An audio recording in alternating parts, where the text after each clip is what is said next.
예, 제가 기도하고 시작하도록 하겠습니다. 살아계신 하나님, 우리가 주님을 알아가면 알아갈수록 주님을 더 사랑하게 됨을 고백합니다.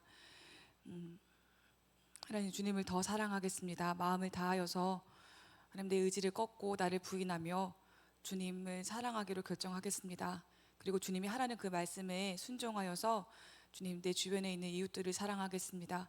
하나님, 우리가 주님을 더 배우고 알아가는 모든 순간순간 시간들을 통하여서 주님이 기뻐하시는 것을 결정하고 나아갈 수 있는 힘을 얻을 수 있도록 도와주시옵소서. 예수님의 이름으로 기도드립니다. 아멘. 제가 잠깐 그 방주교회 갔다 왔어요. 지금 그래서 정신이 약간 없어요. 방주교회 가서 이제 임철 목사님 인사를 드리고 왔죠. 추석이니까.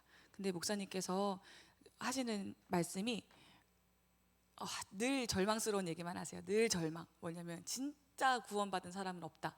진짜 하늘의 별 따기다. 너랑 나랑도 구원 받았는지 안 받았는지 모른다. 너무 힘들다. 그럼 어떻게 해야 되냐? 그럼 목사님 어떻게 해야 됩니까? 라고 물어보니까 하나님을 사랑하라고. 이게 너무 단순한 진리인데, 하나님을 사랑하고 이웃을 사랑하지 않으면 우리는 구원받을 수 없다, 이렇게 말씀을 하시면서 이제 돌아오는 게, 제가 결심한 게 뭐냐면, 내가 이웃을 사랑해야지. 나 절대로 이제 차 운전할 때 욕 안 해야지. 정말 그 결심을 정말 해서, 진짜 하나님을 만난 사람이 하나님을 사랑하고 이웃을 사랑할 수밖에 없는데, 하나님을 만났다라고 입으로는 너무너무 많은 사람들이 얘기하는데 실제로 만났느냐라고 보면 안 만났다는 거예요. 그럼 하나님을 만나려면 어떻게 해야 합니까? 바울처럼 엄청난 기적이 일어나야 됩니까? 하나의 인카운터가 있어야 됩니까? 그러니까 그게 아니라, 하나님을 만나려면 매 순간 너를 꺾으면 어느 순간 하나님을 만나 있는 경우도 있다. 바울과 같이 한 번에 만나는 경우는 진짜 1%는 또 안 된다. 박보영 목사님처럼 그런 식으로 예수님을 만나는 사람은 진짜 1%는 안 된다. 너는 아니다, 일단. 그렇게 얘기를 하시면서 그럼 어떻게 해야 됩니까? 그러면 진짜 매 순간 하나님 앞에 서 있고 너를 부인하면 된다. 그래서 제가 돌아오는 길에 결심한 게, 절대로 차에서 욕하지 말아야지. 진짜 그렇게 하나하나 고쳐 나가다 보면 언젠간 나도 하나님을 만났습니다라고 말할 수 있는 종이 돼 있지 않을까라는 생각이 들어서, 이제 가족들을 만나야 되죠. 사랑하십시오, 사랑. 얼마나 많은 이제 잔소리와 있겠습니까, 그렇죠? 아직 어리시니까 다들 모르는 그런 잔소리들과 여러 가지. 사랑하십시오, 사랑. 그렇게 이걸 깔고 시작하도록 하겠습니다. 선지서예요. 선지서는 하나님의 마음을 가장 잘 드러내는 성경이죠. 선지서는 하나님의 마음을 가장 잘 드러내는 선지서예요. 그 이유가 뭐냐면, 제가 드렸던 우리 그 성경 구절 있죠. 예레미야 23장인가요? 현준아, 거기 써 있지. 우리 그거 같이 큰 소리로 같이 읽어볼게요. 준비, 시작. 누가 여호와의 회의에 참여하여 그 말을 알아들었으며 누가 귀를 기울여 그 말을 들었느냐. 아멘. 선지서에서 선지자는 어떤 사람이냐면, 여호와의 회의에 참여하는 사람이래요. 여호와의,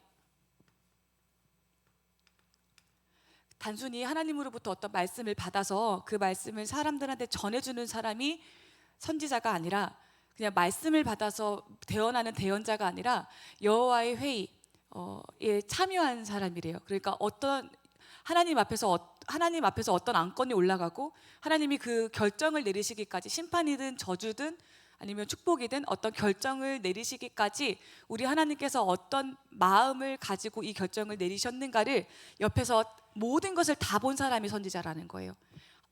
모든 순서와 모든 의견과 모든 것들을 다 옆에서 보고, 그리고 생각해 보세요. 우리 하나님의 어전회의에 참석해서 하나님의 모든 것들을 다 보면 하나님의 얼굴과 눈빛과 그 마음도 봤을 거란 말이죠. 그래서 선지자는 하나님의 마음을 전하는 사람이에요. 하나님의 말씀을 전하는 것도 맞지만 하나님의 마음을 전하는 자, 그리고 하나님이 누구신지를 가장 가까이에서 알고 배우는 사람이 선지자일 수밖에 없죠. 하나님의 어전회의에 참석한 사람들이니까.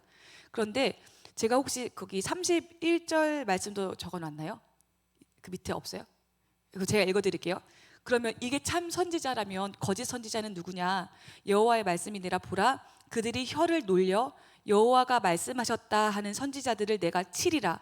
여호와의 말씀이니라. 보라, 거짓 꿈을 예언하며 이르며 거짓과 헛된 자만으로 내 백성을 미혹하게 하는 자를 내가 치리라. 내가 그들을 보내지 아니하였으며 명령하지 아니하였다니 그들은 이 백성에게 아무 유익이 없느니라. 여호와의 말씀이니라. 아멘. 이렇게 말씀하셨어요.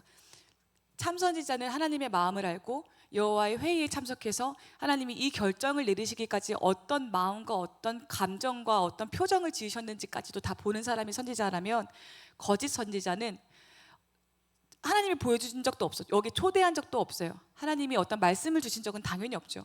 하나님에 대해서 몰라요. 그런데 이게 하나님의 말씀이야 라고 얘기하면서 진짜 확신했는지 아니면 자기가 거짓말하고 있는지는 모르겠어요. 여러 가지 경우가 있겠죠.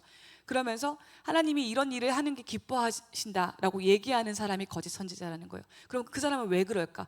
진짜 착각하지 않은 이상은, 내가 거짓말을 하고 있는 걸 알면서도 그 사람들한테 얘기한다면 그 거짓 선지자는 왜 그렇게 했을까? 자기 이권 때문이겠죠, 당연히. 자기 어떤 위치나 이익을 이제 수호하기 위해서 거짓말을 하고, 더 무서운 경우는 인기를 위해서겠죠. 많은 사람들이 자기를 따라오니까, 내가 좋은 얘기를 해주면 너무너무 행복해하는 사람들이 눈에 보이니까 그 인기 때문에 그렇게 하는 거예요. 예를 들면 예레미야는 참선지자죠. 이 예레미야서에 나오는 얘기죠. 저 여호와의 회의가. 예레미야는 하나님의 마음을 알았던 선지자예요. 수많은 선지서들이 있지만 예레미야와 호세아서가 하나님의 마음을 되게 가까이서 본 사람이거든요. 성경을 보시면 되게 애 같아요, 이 사람들은. 특히 이 예레미야는 하나님의 마음을 알아서 하나님의 왜 이렇게까지 남유다 백성들을 70년 포로로 이제 망하게 하시는지를 다 옆에서 본 사람이기 때문에 되게 슬퍼해요. 되게 하나님의 마음에 공감하면서 되게 슬퍼하면서 눈물의 선지자로 살아가죠. 그런데 얘랑 반대되는 사람이 하나냐라는 사람이에요. 얘는 거짓 선지자예요. 왜냐하면 여호와의 어전 회의에 참석한 적이 없어. 하나님이 이 사람한테 말씀을 넣어주지도 않았는데 내가 말씀을 전해요. 그러면서 듣기 좋은 얘기를 해요. 우리 바벨론한테 지지 않을 거야. 우리 항복하지 않을 거야. 우리가 결국 이길 거야. 남유다가 모든 패권을 장악하게 될 거야 라는 정말 너무 달콤한 소리를 열심히 해요. 그런데 당시에 생각해 봅시다. 당시에 백성들이 예레미야의 말도 들었고 하나냐의 얘기도 들었어요. 그런데 예레미야는 구덩이에 파가지고 던져넣기도 하고 굶기도 하고 때리기도 했어요. 그쵸? 얘는 싫어했어. 근데 하나냐는 되게 좋아했어요. 이긴다고 얘기하니까, 우리 승리한다고 얘기하니까 이렇게 했어요. 자, 이 백성들은 그러면 생각해 봅시다. 예레미야가 진짜라는 걸 알고 공격했을까요? 하냐냐가 가짜라고 생각하기 때문에 가짜지만 내가 그냥 믿어준다, 이게 듣기 좋으니까 이렇게 했을까요? 아니라는 거예요. 이 백성들은 예레미야든 하냐냐든 얘를 오히려 가짜라고 생각했고요, 얘를 진짜라고 생각했어요. 그러니까 하나님의 말씀을 전하는 사람을 괴롭혔겠죠. 얘네들도 하나님의 백성이라고 자처하는 사람들인데, 그러면 이 사람들은 어떻게 예레미야가 진짜인 줄 알았을까요? 후에 말씀의 성취 때문에 알았겠죠. 진짜 보니까 바벨론에 끌려가네. 분명히 하나냐는 다 잡아서 죽인다고 해버렸는데, 우리가 다 이길 수 있다고 해버렸는데 뭐야, 하나님의 말씀이 가짜네. 예레미야가 한 대로 되네. 그리고 70년이 지난 다음에 또 알았겠죠. 예레미야가 진짜였네. 그러니까 진짜 조심하셔야 돼요. 정말 좋은 목자를 만나셔야 돼요. 가짜 목자 만나면요, 사실은 저도 어쨌든 교육자지만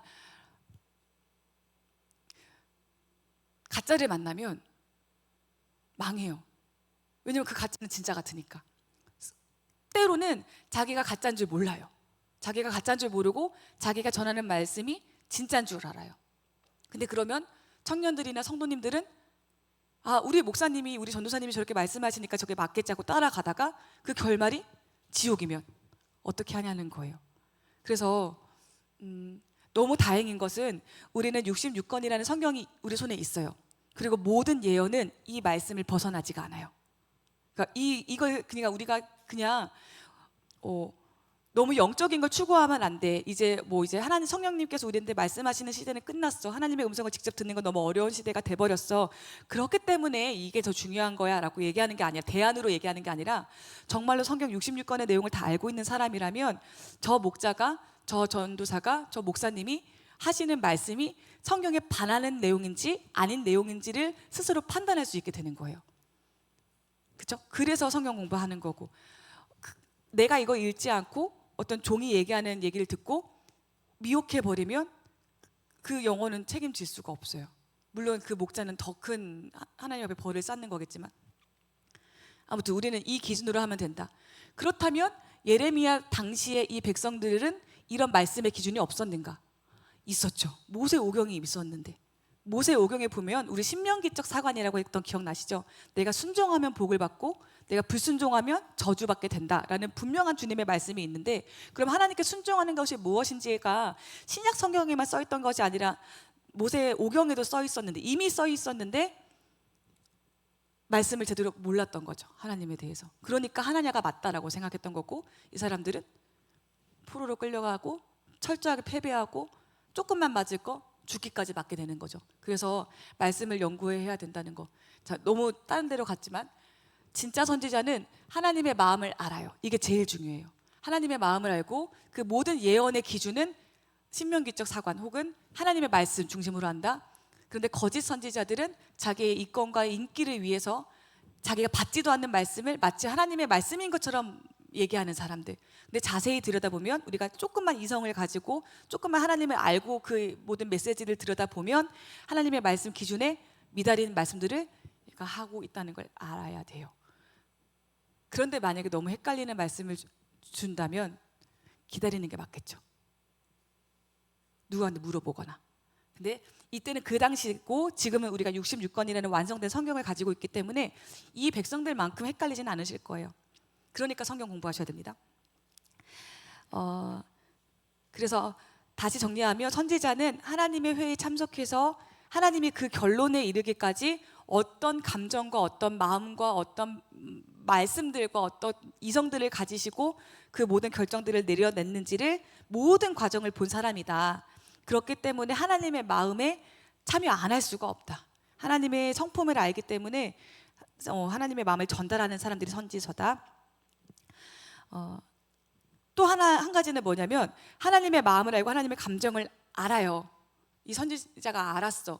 그러면 반드시 그 선지자는 그 하나님의 마음으로 얘기를 할 수밖에 없어요.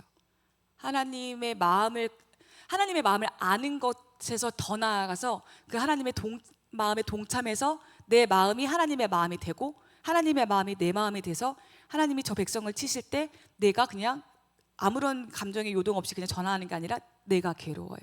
이거는 약간 조금 오바된 얘기긴 한데, 약간 그 이제 논란이 있긴 한데, 예전에 이제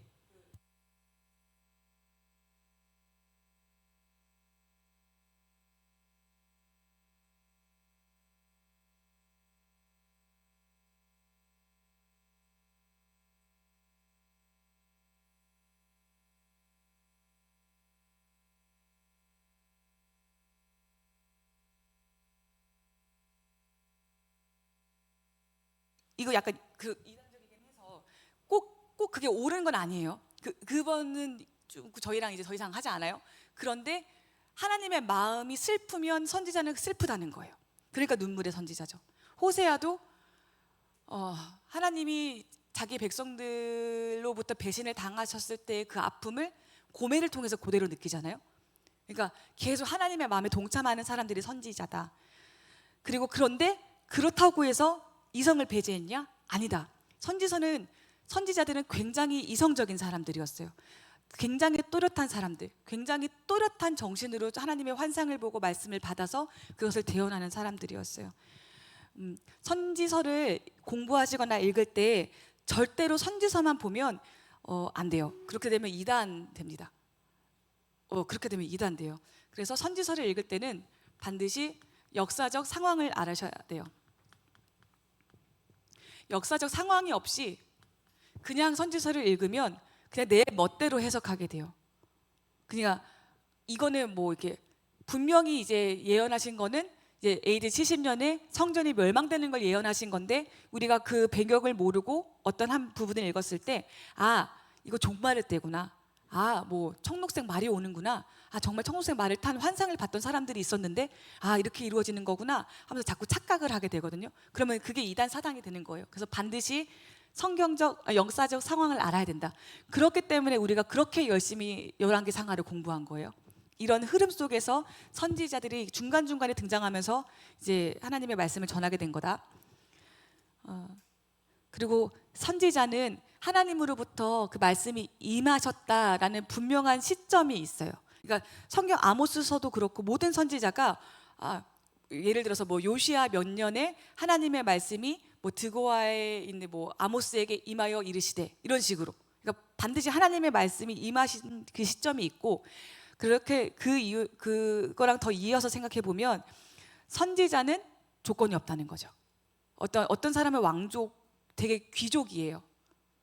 에스라 같이. 근데 또 어떤 사람은 전혀 상관없는 뽕나무 치는 농부예요. 그러니까 하나님의 말씀이 임하시는 게 기준이 되는 거지, 그 사람의 어떤 실력이나 그 사람의 어떤 뭐 조건을 따져서 말씀이 임하지는 않다. 그렇지만 동시에 그렇다고 해서 이성적이지 않거나 멍청한 건 아니다. 굉장히 또렷하게 하나님의 환상을 본 사람들이 선지자다라고 보시면 돼요. 제가 이건 말씀드렸어요. 예언이라고 할 때 예언의 92%는 현재 일에 대해서, 그리고 예언의 2%는 장래 일에 대해서, 그 예언의 1%만 이제 메시아 예언이다라고 말씀을 드렸죠. 92%.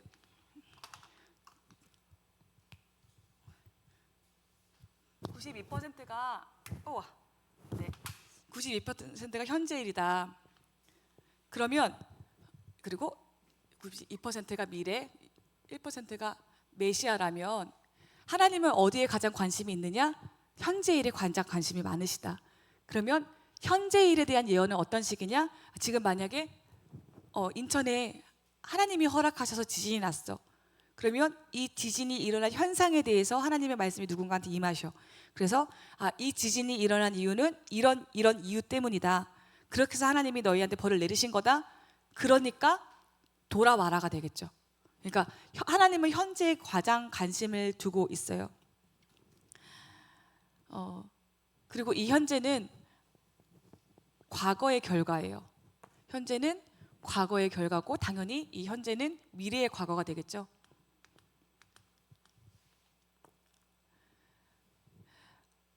남유다가 바벨론한테 이제 포로로 끌려가는 벌을 받게 되는 현재 시점이라고 생각해 봅시다. 벌을 받아요. 형벌을 받아요. 재판을 받고 심판을 받아요. 그러면 남유다가 형벌을 받게 된 이유는 과거의 죄 때문이겠죠. 신명기적 사관에 보면 하나님의 말씀에 불순종했던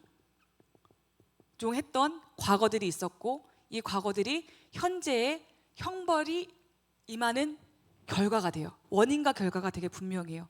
그러면 이 상황에서 예레미야가 나타나서 남유다한테 지금 이렇게 형벌을 받을 거고, 예레미야는 어쨌든 미래 얘기도 하긴 했으니까 이렇게 앞으로 더 심하게 벌을 받게 될 거예요 라고 현재의 이야기를, 하나님의 마음을 전했어요. 그러면 여기에서 이 현재에 있는 사람들은 보일 반응은 두 가지예요. 첫 번째, 순종할 것이냐, 내가 죄를 지었습니다 인정하고 회개하고 돌이킬 것이냐, 아니면 이 현재를 무시할 것이냐, 이 말을 무시할 것이냐. 잘 보세요. 현재는 과거의 결과였어요. 그런데 이 현재는 미래의 결과임과 동시에 이중성을 가지고 있어요. 하나님께서 말씀하셔서 순종하면 이 미래가 바뀌는 거예요. 우리 예언기도 봤죠. 우리 탁월한 분들한테 우리 기도받기도 하고 예언기도 봤죠. 근데 이 예언하시는 분이 예를 들어서 우리 현준이한테 너는 보니까 기도해보더니 이거 막 기도해보고 얘는 이제 큰 종이 될 거다. 얘는 신학해야 된다. 큰 종이 될 거고, 순종해서 신학하고 종 안수를 받으면 세계적인 목사가 돼서 이제 세계적인 부흥사가 될 거예요. 안수 기도해줬어요. 이게 지금 미래에 대한 어떤 예언을 한 거죠. 예언을 받았어요.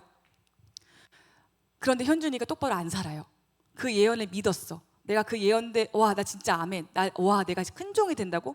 내가 세계를 다닌다고? 오케이, 나 믿었어. 아멘. 했는데 만약에 신학교도 안 가.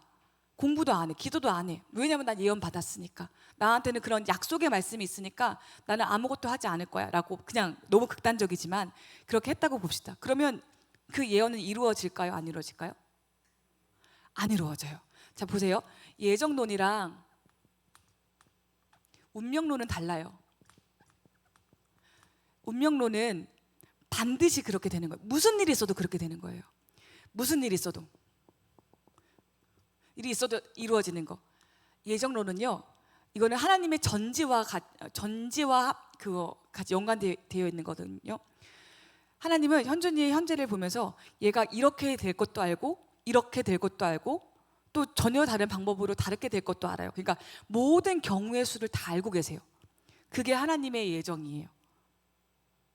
자, 운명은 너가 큰 종이 될 거야 라고 예언하셨는데, 운명론에 된 사고는 뭐냐면 얘가 무슨 사고를 쳐도 어디를 도망가도 오히려 교회를 안 나와도 얘의 운명은 큰 종이 되는 거니까 반드시 이루어질 거야 라고 믿는 사고가 운명론적 사고예요. 예정론적 사고는 예언이 주어져도 내가 순종하면 이루어질 수 있고 안 이루어질 수 있어. 왜? 예정론이라는 하나님의 모든 경우의 수를 하나님께서 다 알고 계시다라는 의미이기 때문에. 보세요. 예레미야가 현재 남유다가 너네 이제 바벨론한테 곧 있으면 이제 망한다 라는 예언을 했어요. 이제 70년 동안 이렇게 하기로 하나님이 결정하셨대. 이거 안 바뀔 거야. 너네 근데 안 바뀔 예정인데 왜 하나님이 예레미야를 보내셨을까요? 돌아오라고. 이해돼요? 돌아오라고. 하나님께서 선지자를 보내셨다라는 건 뭐냐면 기회가 있다는 거예요. 아직 기회가 있어. 내가 칠 거야, 내가 너 공격할 거야, 내가 너 망하게 할 거야, 이 이야기를 그냥 쳐버리면 되는데, 그냥 이 백성을 없애버리면 되는데 선지자를 보내서 계속 말씀하게 하세요. 왜? 하나님은 왜 그러셨을까? 돌아오라고. 빨리 정신 차리고 돌아오면 내가 바꾸겠다고. 이런 예들이 성경에 많이 나와 있어요. 그 중에 하나가 이사야서 7장에 보면 하나님께서 이제 아람이라는 어떤 나라를 내가 너 65년 후에 없앨 거야. 65년 동안 너네들 버티고 있다가 내가 65년 만에 너네들을 완전히 다 없애버릴 거야 라고 예언하세요. 그런데 그 예언이 65년 만에 이루어진 게 아니라 10년 만에 이루어져요. 그럼 하나님의 예언이 틀린 거예요? 아니라는 거예요. 반대도 있어요. 야곱의 축복, 야곱이 자기 아들들을 축복할 때 창세기 49장에 보면 다 아들들을 다 축복하는데 레위랑 시므온인가요? 레위 지파, 시므온 지파, 레위 아들과 시므온 아들 두 아들을 똑같이 레위와 시므온을 똑같이 묶어서 같은 축복을 내려요. 근데 사실 축복이 아니에요. 그는 뭐 저주예요. 너네가 칼을 들고 다 죽였고 이런 얘기를 다 해요. 그런데 뭐라고 예언하냐면 너네 둘 다 흩어질 거야. 너네 둘 다 이 지파에서 사라져 버릴 거야. 모여 살지 못할 거야 라고 예언을 하거든요. 그런데 그 예언이 어떻게 이루어졌냐면 레위 지파 같은 경우는 진짜로 분깃을 갖지 못했지만 하나님을 믿는 제사장 지파로 각 지역에 흩어져요. 정말로. 근데 살아남아요. 그 저주 같은 하나님의 예언이 축복으로 바뀌어요. 그런데 시므온은 어떻게 되냐면 정말 흩어져서 유다에 흡수돼 버려요. 그 정체성이 사라져 버려요. 보세요. 두 지파, 두 아들이 똑같은 예언과 똑같은 저주를 받았어요. 똑같은 예언을 받았어. 근데 한 예언은 생각지도 못했던 축복으로 소화가 됐고요. 어떤 한 예언은 똑같은 예언에 어떤 한 아들은 자기가 없어져 버리는 예언으로 진짜 저주로 받아버려요. 누가 선택했냐는 거예요. 누가 선택했느냐. 그래서 예언 기도를 받으시면, 만약에 누군가한테 받으셨다면 그거를 이루어내시려고 노력하셔야 돼요. 저 이런 분들도 봤어요. 이런 경우도 있었어요. 그냥 목사님이 지나가면서 야, 너 진짜 좋은 사람이랑 결혼할 거야. 이 말을 믿었어. 이건 내 예언 기도야. 이건 나 믿어요. 하고 딱 잡았어. 그리고 아무것도 안 해. 연애도 안 하고 아무것도 안 해. 움직이지 않아. 그런데 그 확신은 있어. 그러면 어떻게 될까요? 일단 지금까지는 아직 결혼 안 했어요. 10몇 년이 지났는데. 이거 그런 거라는 거예요. 아무리 좋은 예언 축복을 받아도 그걸 믿음으로 취하는 사람과 그 실행으로 옮기는 사람과 그렇지 않은 사람은 다르다. 아무튼 네, 예정론과 운명론이 따로 있다. 근데 하나님이 말씀하시는 예언은 운명론이 아니라 예정론이다. 그래서 그 운명이 바뀌는 거다. 그렇기 때문에 계속 선지자를 보내신다. 너 정신 차리고 돌아와라. 너 정신 차리고 돌아와라 라고 계속 말씀하시고 있는 중이다라는 거죠. 그리고 이제 2%의 이제 미래 예언이 있습니다. 대부분의 종교는 미래를 미지의 영역이라고 얘기합니다. 알 수 없다. 미래에 대해서는 하나도 우리는 알 수 없다. 우리는 가보지 않는 이상 알 수 없다. 그러니까 그렇게 불안하니까 전보를 다니고 하는 거죠. 알 수 없는 영역이다. 불안한 영역이다. 어떻게 해야 된다. 뭐 이렇게 하는데 그리스도인들에게 가장 큰 축복은, 그 복음의 능력은 뭐냐면 그 미래에 결정되어지는 심판을 우리는 현재에서 누릴 수 있다는 거예요. 우리가 예수 그리스도를 믿었어요. 정말 믿고 정말 예수님을 사랑하기로 결정하고 오늘 하루하루를 살아요. 그러면 당연히 그 사람한테는 뭐 우리 공동체 사람들은 나는 구원 안 받은 것 같아요. 이게 말하는 게 약간 그렇긴 하지만 그 구원이, 그 판결이 이미 나한테 있는 거거든요. 나는 지금을 살면서 천국을 살 수 있는 거거든요. 그래서 그리스도인의 복음의 축복은 뭐냐면 미래가 미지의 영역이 아니라 내가 여기서 순종하고 하나님께 복종하기로 결정했을 때 나의 미래는 천국 구원받은 백성의 미래에 가다 있다. 미래에 알 수 있다는 거. 그러니까 기독교인들에게 미래는 미지의 영역이 아니다라는 것을 기억하셔야 돼요. 그래서 우리는 모르지만 대충은 알죠. 저 사람이 자기를 부인하고 있는가? 저 사람이 정말 하나님의 말씀에 순종하고 있는가? 순종 안 하면서 나는 믿었다고 얘기하고 있으면 저거 아닌데? 스스로가 알고 옆에서도 알고, 그죠? 혹은 나만 모르고 옆에 있는 사람들은 다 알고. 그리스도인의 가장 큰 축복은 미래의 결정을 현재에 살 수 있다. 이게 가장 큰 축복이고요. 운명론은 없다. 그래서 장로교에서 쓰는 예정론이라는 말이 옛날에는 구원받을 사람과 구원받지 않을 사람들이 정해져 있다였었잖아요. 근데 지금 신학 쪽에서의 추세는 뭐냐면 장로교도 그 예정론을 버리고 있어요. 아무리 생각해도 아닌 거죠. 구원은 이루어가는 거고, 왜냐하면 그렇게 돼버리면 구원받을 사람과 구원받을 사람이 받지 않는 사람이 결정돼 버리면 선교할 이유가 없어지는 거니까, 그렇죠? 근데 그건 잘못된 믿음이라는 걸 스스로도 인정하는 추세라고 제가 들었습니다. 그래서 우리는 운명론자들은 아니다. 우리는 하나님이 모든 것을 아시고 우리에게 주신 말씀에 혹은 순종 안 하는 것 때문에 우리의 운명이 결정될 수 있는 것이다 라는 걸 기억하시고, 그렇기 때문에 선지자를 보냈다. 그 선지자의 말을 듣고 돌아와라 말씀하셨다. 그때 돌아오면 우리의 미래는 또한 바뀐다 라는 것을 기억해 주셔야 됩니다. 모든 선지자들의 평가 기준은 신명기예요. 신명기 사관. 신명기, 순종하면 복을 받고 불순종하면 저주를 받는다. 우리가 순종하여 하나님 말씀을 들으면 구원받고 그렇지 않으면 우리가 구원받지 못한다 라는 이야기를 계속 하고 있습니다. 17권의 선지서가 계속 그 기준을 가지고 계속 얘기를 하고 있는 거예요. 자, 선지자들이 쓴 역사서는 열왕기 상하죠. 열왕기 상하가 선지자적 관점에서 쓰여졌다라는 말은 신명기적 사관으로 쓰여졌구나. 축복받은 왕은 순종했구나. 저주를 받은 왕은 불순종했구나. 이게 신명기적 사관이구나. 이게 선지서구나. 이거 기억하시면 되고요. 네.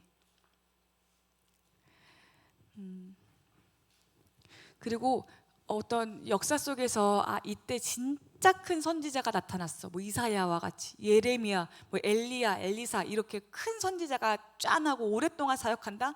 그럼 그때가 어떤 시기다? 타락한 시기다. 하나님이 하실 말씀이 많은 시기다. 돌아오라고 계속 얘기해야 될 시기다. 그래서 선지자가 등장한다라는 것은 그렇게 긍정적인 메시지는 아니다. 그 약속이 깨지려고 하는 그 위기의 순간에 하나님이 그 약속을 지키시기 위해서 선지자를 보내시는 거다. 그리고 만약에 약속이 깨졌어요? 그럼 어떻게 될까요? 그때 필요한 사람은 제사장. 빨리 수습해서 우리가 모든 죄를 다 가지고 짊어지고 양을 잡아서 하나님께 번제를 올림으로 우리를 용서해 주세요라고 이제 하는 거죠. 근데 거기에서 용서하고 말고의 모든 주권은 하나님께 있는 거죠. 하나님이 그 제사를 안 받으시면 용서 못 받는 거고, 그 제사를 받으시고 용서하시기로 결정하셨으면 이제 사람들은 용서하는 거고. 이해되죠? 선지자와 제사장의 역할이 다르다라는 것을 기억해 주십시오. 그리고 그 선지자들이 예언을 할 때 3가지 형식으로 예언을 해요. 이 세 가지 안에 모든 게 다 들어있다고 합니다. 오라클이라고 하거든요. 오라클의 첫 번째 오라클은 무슨 오라클이냐면 송사 오라클. 그러니까 어떤 예언을 할 때 어떤 형식이에요. 두 번째는 화 오라클. 세 번째는 구원.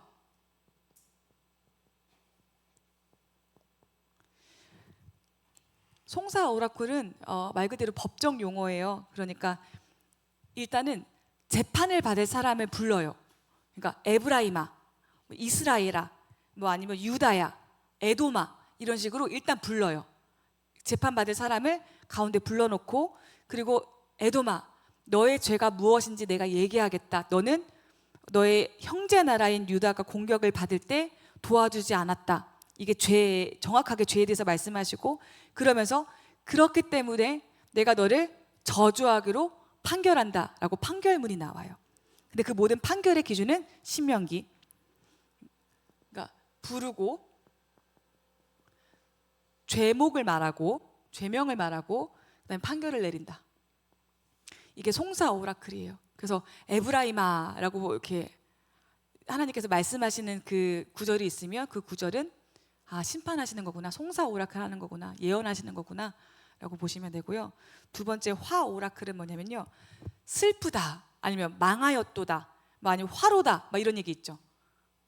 예를 들어서 화로다 나요, 막 이런 것도 있긴 하지만, 화로다, 너 이제 화났다, 이렇게 감탄사를 먼저 한 다음에 그 다음에 죄를 말하세요. 그리고 혹은 죄의 이유를 말하세요. 그리고 심판의 이유 같은 걸 말씀하세요. 너가 이런 죄를 지었지, 그래서 내가 이 죄의 이유를 말하시고 심판의 이유를 말하시는 거죠. 그래서 내가 너를 심판하기로 결정했어 하고, 어떤 심판을 내릴 거냐 하면서 판결을 내리세요. 그래서 이 둘의 차이는 비슷하지만, 먼저 에브라임아라고 호칭을 부르며 그 사람의 이름을 부르면 송사 오라클이구나, 화로다, 슬프다, 이렇게 먼저 감탄문이 먼저 나오면 화 오라클이구나 라고 보시면 되고요. 이거 두 개는 어쨌든 이제 부정적인 예언이죠. 이건 긍정적인 예언이에요. 구원 오라클은 뭐냐면 이렇게 말씀하시는 거예요. 그 날에, 여호와의 날에, 뭐 이런 식으로 마지막 날에. 그러니까 불특정한 미래를 딱 지목해요. 우리가 그 날이 언제인지 모르죠. 여호와께서 심판하시는 날이 언제인지 모르잖아요. 우리 사실 그렇죠? 그 마지막 날에, 마지막 내가 우리가 몇 월 며칠인지 어떻게 알아요? 근데 불확실한 미래를 딱 얘기한 다음에 예측할 수 없는 엄청난 말도 안 되는 축복을 쏟아내세요. 의지영 목사님 얘기하시는 거 보니까 이런 거, 뭐 어린아이가 독사의 굴에 손을 넣어도 물지 않는 그런 축복, 말도 안 되는 축복을 막 쏟아내세요. 그렇게 한 다음에 그렇게 내가 회복시켜 줄 거야 약속을 하세요. 이게 구원 오라클입니다. 이 세 가지 안에 예언의 형식은 다 들어가요. 모든 예언은 이 세 가지 형식이에요. 그래서 성경 선지서를 읽다가 뭐 어떤 부분은 사실은 뭐 나레이션일 수도 있고요, 또 어떤 부분은 예언일 수도 있고요, 또 어떤 부분은 그냥 역사 흐름 이야기일 수도 있으니까 뭐가 예언이지 싶으면 어떻게 부르시는지를, 제일 처음을 어떻게 시작하시는지를 보시면 돼요. 이 부분은 하나님이 예언하시는 거구나. 에브라임아, 미리마, 현주나 이렇게 부르는 거고, 화로다 아니면 슬프다 뭐 이런 거는 화 오라클, 그리고 그날에, 마지막 날에, 여호와의 날에 이렇게 하면서 막 축복을 쏟아내신다. 그것도 하나님의 예언의 말씀이다 보시면 되고, 그리고 이런 모든 예언의 동사는요 현재 완료로 써요. 미래의 일인데, 아직 일어나지 않았는데 마치 이미 끝난 것처럼 현재 완료로 써요. 이거는 무슨 뜻이냐면 히브리어에서 이제 시제가 굉장히 중요하거든요. 저 잘 몰라요. 근데 어쨌든 현재 완료 시제를 쓰는 이유는 뭐냐면, 이거는 확실하다, 이건 반드시 이루어진다, 하나님의 의지를 담은 거예요. 하나님의 의지가 담겨 있을 때, 내가 이걸 반드시 성취해내고 말 거야 라는 의지가 담겨 있을 때 현재 완료 시제를 쓴대요. 그런데 보세요, 현재 완료를 쓰면서 확실하게 이루어질 미래야라고 얘기하는 선지자를 보내시는 하나님의 마음은 어떤 마음이신가?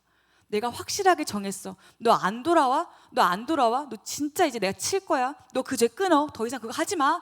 너 진짜 그렇게 되면 너 망해? 라고 그 얘기를 하는 전도사를 보낸 하나님의 마음은 무엇이냐? 돌아오라, 아직 기회가 남았다. 그 이야기예요. 그래서 선지자는 하나님의 마음이 어떤 마음인지를 아는 거죠. 선지자가 하나님의 마음을 몰랐다면 마음이 아프지 않았을 거예요. 돌아오지 않는 백성들을 보면서 슬퍼하지 않았을 거예요. 송사 오라클, 화 오라클, 구원 오라클, 그리고 현재 완료로 쓴다. 모든 예언은. 그리고 예언의 또 종류 중에 하나가 뭐냐면 그때 잠깐 얘기했던 텔레스코핑이라는 거예요. 텔레스코핑이라는 예언 기법인데 뭐냐면 이제 사람이 있어요. 근데 이 사람이 이렇게 서 있다고 생각해 보세요. 이렇게 보고 있어요. 그럼 이 사람이 환상을 봐요. 하나님이 환상을 열어주셨어. 그러면 우와 이게 뭐야? 이게 뭐지? 이건 뭐야? 이런 식으로 봐요. 무슨 말이냐면 제가 뭘 갖고 오려고 했었는데, 자 보세요. 이 사람이 눈을 가지고 이렇게 바라보며 막 여러 가지 그림이 뭉쳐져 있는 것처럼 보여요. 막 이렇게 여러 가지가. 그런데 이거를 옆으로 가서 옆에서 보는 걸로 바꾼다고 칩시다. 사람이 이렇게 본다. 지금 이렇게 보고 있고, 이렇게 보면 이 겹쳐 보이는 게 시간 순서가 있어요. 이렇게. 예를 들면 어떤 한 선지자가요, 세 가지를 동시에 봐요. 한 가지, 예를 들어서 어떤 걸 보냐면 예루살렘이 무너져요. 그리고 한 청년이 등장해요. 근데 이 청년이 굉장히 매를 많이 맞아요. 그러다가 나무에 달려요. 그리고 나서 갑자기 영광이 보여요. 엄청난 영광이. 그러니까 이게 예루살렘 무너졌어? 근데 저 청년은 뭐지? 그런데 이 영광은 갑자기 왜 영광이 빛이 비추지? 이걸 막 섞어서 봐요. 왜냐하면 막 섞여 있는 걸 보니까. 그런데 우리는 뭔지 알죠? 예루살렘이 무너졌네? AD 70년? 이건 이쪽에 있겠네요. AD 70년 혹은 바벨론 포로 끌려가는 거. 바벨론 포로를 해볼까요? BC 586년에 끌려갔어? 근데 남루한 청년 누구예요? 예수님이죠. 예수님에 대해서 메시아 예언 1%. 메시아도 봐요. 그 다음에 영광이 임해요. 예수님의 재림. 그래서 어떤 선지자는요, 이 세 가지를 다 봐요. 그런데 분명한 건 이 세 가지가 각각 어떤 의미인지는 몰라요. 몰랐을 거예요. 이해할 수가 없어요. 그러니까 본 걸 얘기해요. 뭐야, 저기 한 청년이 있네? 볼품이 없네? 매를 맞네? 저거 뭐지? 이걸 분명히 봤어. 그런데 갑자기 영광이 임하네? 그러다가 갑자기 뭐 어떻게 되네? 다 봐요. 무슨 말인지 몰라요. 근데 봤으니까 기록은 해놨어요. 그런데 나중에 시간이 지나면서 예언이 성취되는 걸 보니까 바벨론 포로 끌려가는 걸 하나 봤고, 하나는 이제 예수 그리스도의 초림을 받고, 그 다음은 재림을 받구나. 옆으로 보니까 이해가 되는구나. 이게 텔레스코핑 기법이라는 거예요. 대부분의 선지자들은 자기가 보는 걸 뭔지 이해 못했어요. 어떤 환상에 대해서는. 그리고 이렇게 재림과 초림을 동시에 본 선지자는 그렇게 많지 않아요. 뭐 이사야나 에스겔 같은 사람들은 봤고, 근데 우리가 알기로는 그 사람들이 적어놓은 성경을 보면 다 이해하지는 못했어요. 분명히 그냥 본 걸 적어놓았을 뿐이에요. 그런데 우리는 이제 시간을 지나면서 이걸 보게 되는 거다. 이게 텔레스코핑 기법이다. 그래서 선지서가 굉장히 이제 묵시적으로 보이는 거예요. 어렵고 뭔가 굉장히 신비적으로 보이고, 왜냐면 자기들이 본 게 그거니까, 이해할 수 없는 걸 봤으니까. 이게 텔레스코핑이다 라는 겁니다.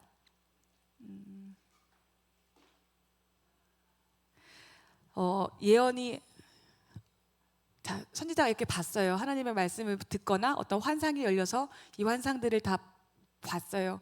자, 그렇다면 우리 하나 예를 들어 봅시다. AD 70년에 예루살렘 성전이 무너져요. 근데 예루살렘 성전이 AD 70년에만 무너졌을까요? 아니죠. 솔로몬 성전이었던 것도 무너졌죠. BC 586년에 솔로몬 성전도 무너졌어요.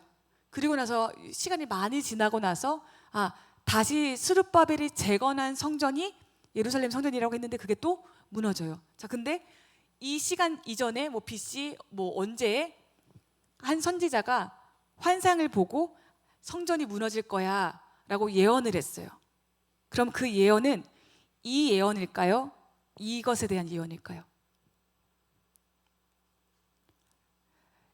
성경 예언의 성취의 어떤 기준은 가장 가까운 성취예요. 이해하셨어요? 만약에 성전이 무너지는 예언을 누군가가 했어. 그런데 BC 586년에 무너졌어. 근데 또 후대에 어떤 사람이 보니까 이 예언이 이때 예언인가? 헷갈리잖아요. 기준이 다르잖아요. 그러면 무조건 그 예언이 말씀되어지고 선포되어지고 가장 가까운 시일에 성취된 것을 우리는 예언의 완료라고 봐요. 그러니까 이때가 이제 예언의 성취가 되는 거죠.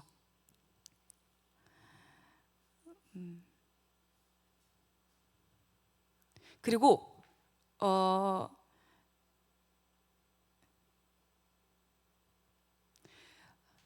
어떤 조금 우리가 읽기에 약간 모호한 예언이 있어요.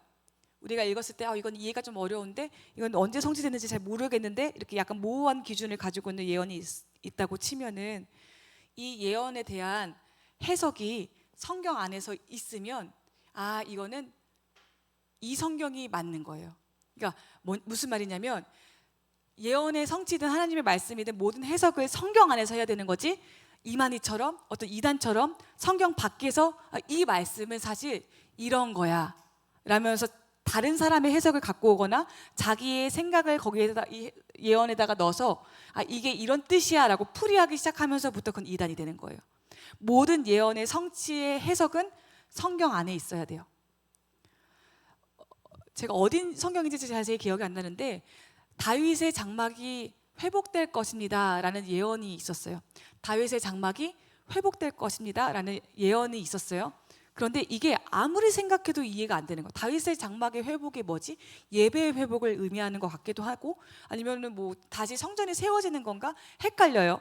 너무너무 헷갈려요. 그런데 그 이야기가 어디 나오냐면 사도행전에 나와요.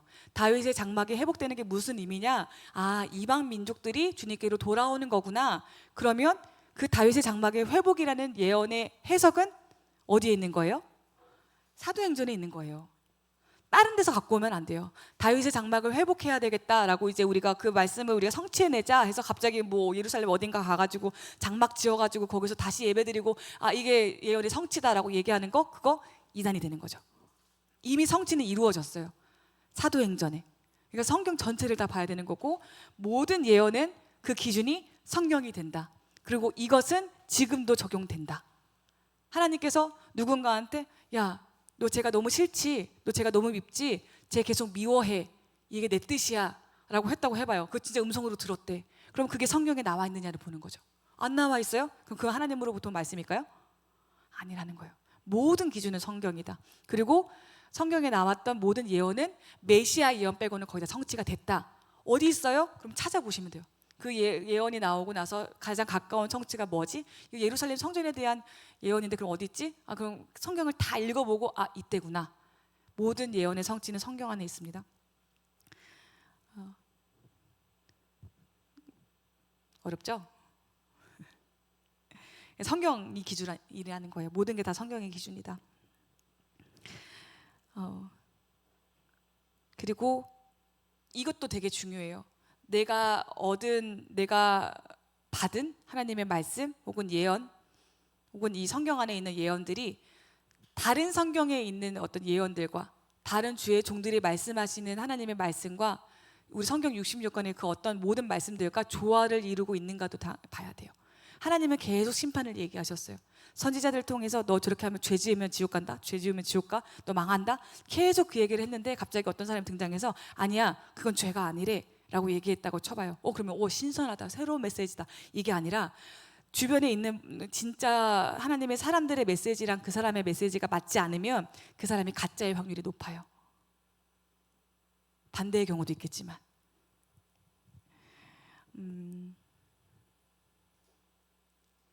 그리고 이건 제일 안전한 방법인 것 같아요. 어떤 사람이 하나님의 말씀이라고 대언하거나 누군가한테 예언을 할 때 과연 그 말을 하고 있는 그 사람의 삶이 깨끗한가를 보시면 돼요. 그 선지자의 삶이 굉장히 중요해요. 그 말하고 있는 그 사람이 깨끗한 삶을 살고 있고 하나님 앞에 거룩한 삶을 살고 있다. 그러면 그 사람은 일단 신뢰해도 괜찮을 것 같아요. 근데 그러니까 이제 설교자들은 굉장히 힘든 자리인 거죠. 자기가 하나님의 말씀을 전해야 되는데 삶이 더러운 설교자가 얼마나 많은지 모르시죠? 정말 많아요. 저 포함해서. 그래서 저는 뭐 해야 돼? 계속 회개하고 돌아와야 되는 거죠.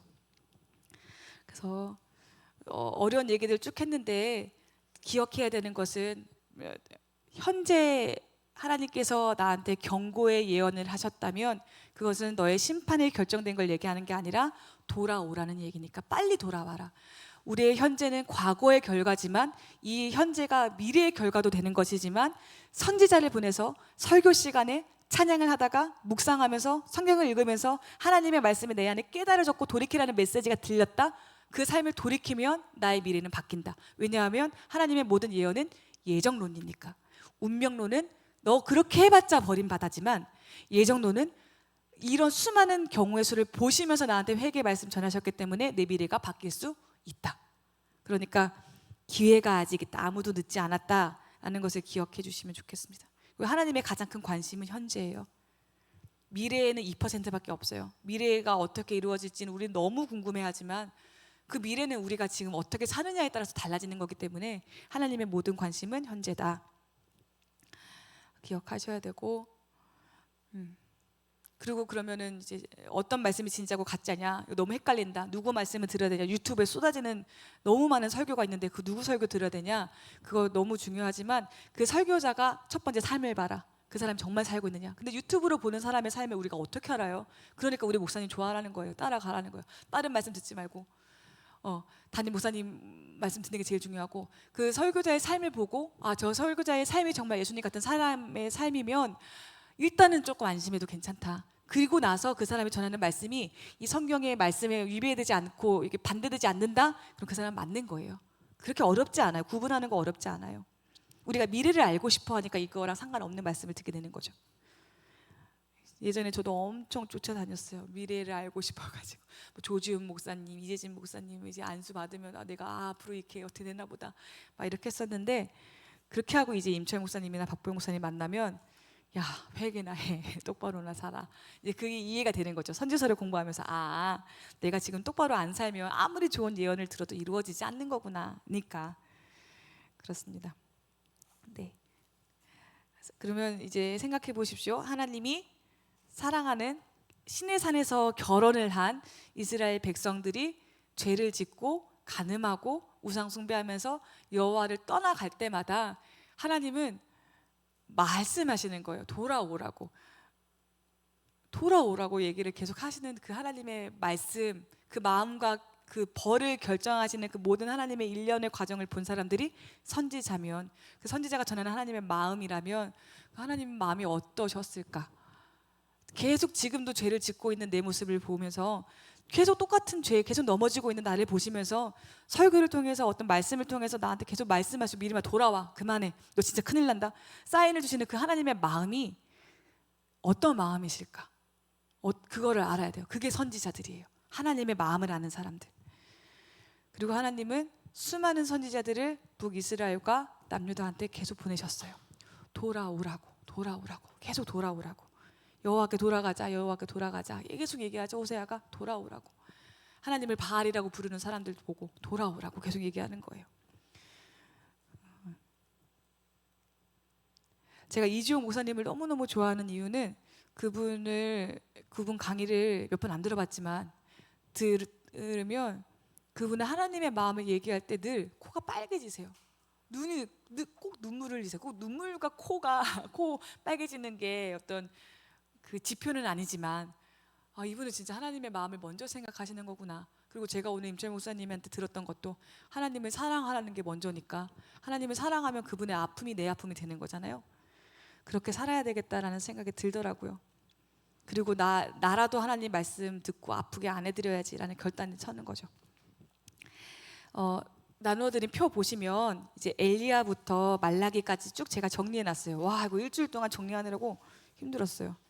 왜냐면 이게 어떤 위키백과에서는 요 연도고 또 제가 배웠던 연도는 또 요거고 다 달라요. 연도가 조금씩 1, 2년 차이가 나요. 이게 학자들마다 다르니까. 근데 최대한 제가 이제 중심 잡으려고 활동 연대랑 기록 연대 그리고 있었던 사건들 보기 편하게 정리해놨습니다. 엘리야와 엘리사가 가장 빨라요. 아합 시대 그리고 아합 죽고 나서 이제 그 시대에 되게 악했던 그 왕들의 시대 때 이제 엘리야와 엘리사와 같은 위대한 선지자가 있었다. 이 말은 즉슨 그만큼 말을 지지리도 안 들었다라는 뜻이겠죠. 강력한 어떤 선지자의 어떤 기적이 일어나고 뭐 어떤 개혁이 일어났다. 무슨 뜻이다? 죄가 관영했다라는 뜻입니다. 그래서 엘리야 때는 아합과 이세벨 사건이 있죠. 아합과 이세벨, 이세벨이 바알 신앙을 북이스라엘에 가지고 들어왔고, 아합이 자기 와이프 따라서 바알 숭배에 아주 깊게 들어갔고, 이 아합과 이세벨의 딸인 아달랴가 이제 여호람인가요? 여호사벳 헷갈리네요. 그 사람이랑 남유다의 왕이랑 결혼하면서 남유다에도 바알 신앙이 깊이 들어가게 돼요. 그러니까 난리가 난 거죠. 바알 숭배로. 그때 엘리야와 엘리사가 북이스라엘에서 활동했습니다. 그리고 엘리야와 엘리사는 성경에 따로 없죠. 그냥 열왕기 상하에 나와 있어요. 그래서 열왕기 보시면 되고, 이제 우리 그때 우리 청년께서 다영이, 강다영, 서영 이름 뭐야 너? 성경 순서가 왜 이 순서냐라고 물어봤는데, 그게 저도 이제 열심히 검색을 해봤거든요. 모르니까. 그러니까 그거는 성경의 난제다 이렇게 나오더라고. 이유가 없대요. 왜 이렇게 어떤 기준을 가지고 이렇게 했는지 모른다. 근데 선지서 같은 경우는 조금 생각해 보면 대선지서 내용이 길면 먼저 올라갔고 내용이 짧으면 뒤로 빠졌어요. 소선지서는 내용이 짧고 대선지서는 내용이 길어요. 이제 그 기준은 알겠는데 왜 이 순서인지는 몰라서 제가 기록한 순서는 역사 순서예요. 그 성경 기록 순서가 아니라. 그래서 제일 먼저 등장한 사람이 요엘입니다. 요엘은 이제 남유다 왕 요아스가 통치하던 그 시기 때 남유다 왕의 왕국의 이제 선지자였는데, 요아스는 선한 왕이었어요. 착한 왕이었어요. 그래서 종교 개혁을 했던 이제 8명 중에 1명으로 평가를 받는 선한 왕인데, 이 요아스가 아까 잠깐 얘기했던 아합의 딸 아달랴가 남유다에 시집을 와서 이제 자기 남편이 죽고 아들들이 죽으니까 나 진짜 열받는다 하면서 자기가 왕의 자리에 앉아버려요. 그래서 최초의 처음이자 마지막이 여왕이거든요. 이 여왕이 와가지고 근데 엄마한테 배웠던 그 바알 신앙을 그대로 펼치면서 자기의 왕권을 견고하게 하기 위해서 모든 남자들을 다 죽여버려요. 모든 왕족의 남자들을 다 죽여버립니다. 그때 요아스가 여호세바라는 자기 고모가 얘를 갓난아기였는데 갓난아기를 데리고 가서 성전에 숨어버려요. 그래서 거기서 몇 년 동안 몰래 자랍니다. 근데 여호세바는 누구의 아내였냐면 여호사밧 맞나요? 빨리 찾아. 여호야다 대제사장이었어요. 그러니까 이제 유다의 왕권을 다윗 왕조를 지켜내야 되니까 유일하게 남았던 다윗 왕조인 요아스라는 이 꼬맹이를 얘가 몰래 숨겨서 키우다가 드디어 여호야다 대제사장이 아니다, 아달랴를 죽여라, 요아스가 진짜 왕이다 라면서 이제 등장시켜요. 그러니까 이 아달랴가 깜짝 놀라가지고 이건 반역이다 막 이렇게 하다가 결국 반역은 얘가 치른 거죠. 그래서 얘가 죽고 요아스가 왕위에 오르면서 자기 고모 부인 대제사장 여호야다의 도움을 받아서 첩정을 받으면서 종교개혁을 일으키기 시작하는 거예요. 종교개혁을 일으켰습니다. 그래서 잘했어요. 그런데 문제는 여호야다가 나이가 많으니까 죽었어요. 그러니까 이 요아스가 그 다음부터 약간 맛이 가기 시작했어. 열심히 하나님을 섬기고 열심히 성전을 섬기고 하나님의 말씀에 순종하면서 살았던 이 요아스가 고모부인 여호야다가 죽으니까 우상 숭배하기 시작합니다. 자기가 어떻게 구원받았고 자기가 지금 유다의 왕족의 유일한 핏줄이고 하나님을 섬겨야 된다는 것을 알면서도 이제 자기가 의지했던 멘토가 죽으니까 죄를 짓기 시작하는데, 어디까지 죄를 짓냐면 여호야다의 아들 스가랴가 있어요. 이 아들을 죽여요. 자기 생명의 은인인 자기 사촌 형이겠죠? 사촌 형을 죽이면서까지 자기 마음대로 살아요. 이때 너 그렇게 하면 안 돼 라고 등장했던 사람이 요엘이에요. 너 그렇게 하면 안 된다. 너 돌아와라. 여호와의 날이 올 것이다. 회개해라. 빨리 돌아와라. 이 얘기를 해요. 자, 그렇다면 여기서 하나님은 요아스를 죽이고 싶었게요? 살리고 싶었게요? 당연히 살리고 싶었죠. 요엘을 보냈으니까. 그렇게 요엘이 남유다에서 있게 됩니다. 그게 요엘서의 내용이에요. 이 배경을 가지시고 이 역사적인 이 이해를 가지고 요엘서를 읽어야 돼요. 안 그러면 산으로 가고 이단으로 가고 뭐 장난 아니게 됩니다. 요엘 다음에 등장하는 선지자가 요나. 요나는 우리 너무 잘 알고 있죠. 니느웨로 가라 얘기했던 사람. 기억하시죠? 니느웨 때 완전한 일식이 있었고, 그리고 이제 전염병이 돌았고, 그래서 너무 흉흉해서 왕을 향해서 죽여라 죽여라 이제 막 반란이 일어났던 그 시기에 하나님께서 요나를 보내셔서 니느웨에 보내셔서 회개해라, 안 그러면 너네들 40일 만에 망할 거야 라고 선포하게 하셨어요. 어쨌든 요나를 막 끌고. 그런데 그거 아세요? 요나가 활동했던 시기가 여로보암 2세예요. 이 여로보암 2세가 북이스라엘에서 왜 이렇게 중요하냐면, 이 사람은 황금기를 이끌인 사람이에요. 황금기, 아주 그냥 북이스라엘을 완전히 부흥시킨 사람, 다윗과 솔로몬 때와 같이 엄청나게 부흥시킨 사람이 여로보암 2세 때인데, 이 여로보암 2세 때 황금기가 올 거야, 너네들 국력이 강해지고 땅이 넓어질 거야 라는 것을 예언해 준 사람이 요나예요. 그러니까 이 요나는 당시에 북이스라엘에서 굉장히 인기 있는 선지자였어요. 그러니까 인기가 있다고 다 거짓 선지자는 아니에요. 축복을 얘기할 수도 있으니까. 인기가 엄청나게 많고 유명한 사람이 요나였어요. 굉장히 유명한 사람. 왜냐하면 축복을 예언했고 정말로 축복이 이루어졌으니까. 그런데 그 요나한테 하나님이 너 저기 니느웨에 가서 회개를 선포해라 라고 했을 때, 이 인기에 취해 있던 이 요나가 나 불순종하겠다 해버린 거죠. 그런 배경이 있어요. 그래서 요나가 인기가 많고 하나님께 인정도 받고 사람들이 막 찬송하는 중에 나는 하나님께 순종하지 않겠습니다 라고 니느웨로 가지 않고 다제스로 가버려요. 요나가 그런 사람이었어요. 그리고 그 요나서는 누가 썼게요? 요나가 썼어요. 요나가 요나서를 썼어요. 자기의 치부를 다 자기 스스로 쓴 거예요. 생각해 보세요. 자기의 불순종의 모든 이야기를 자기 손으로 썼고요. 그 요나서의 결말 아세요? 요나서의 결말은 열린 결말이에요. 한번 나중에 읽어보세요. 그러니까 제 생각에는 요나가 자기 이야기를 쓰면서 수치스럽게도 했지만 마지막에 하나님의 말씀, 하나님의 질문으로 그 요나서가 끝나거든요. 저는 쓰면서 울었을 것 같아요. 결국 그 요나서는 니느웨의 회개와 니느웨의 멸망을 예언한 예언서기도 하지만, 요나서는 제가 읽기에는 참회록이에요. 자기가 어떻게 하나님께 돌아왔는지를 쓰는 글이었어요. 그것을 하나님께서 내가 그 민족을 아끼지 않겠느냐라고 그 질문으로 끝나고, 그 다음에 요나가 대답을 해서 쓰는 게 아니라 그렇게 끝나버리면서 더 이어서 못 썼겠다. 요나가 하나님의 마음을 너무너무 잘 알고 있는 요나가, 자기가 얼마나 하나님 앞에 부끄러운 불순종을 했는지를 깨달은 요나가 차마 그 뒤에 그 성경을 마무리 짓지 못하고 그냥 그대로 끝내버렸구나라는 여운이 남아있는 게 요나서예요. 오늘 꼭 가서 읽어보세요. 4장밖에 안 돼요. 짧아요.